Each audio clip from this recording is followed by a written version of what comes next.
আসসালামু আলাইকুম। আজকে শনি রাকড়া হাটের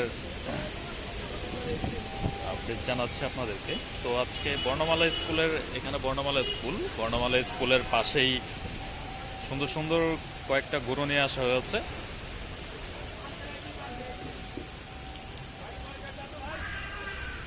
দেখুন,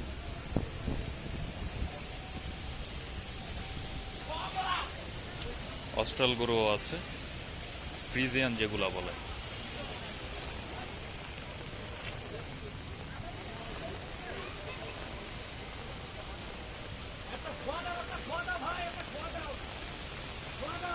প্রচণ্ড বৃষ্টি হচ্ছে, বৃষ্টির মাঝে বেচা কেনা হচ্ছে না ওরকমভাবে। তো এখনও পুরোপুরিভাবে গরু নিয়ে আসা হয়নি।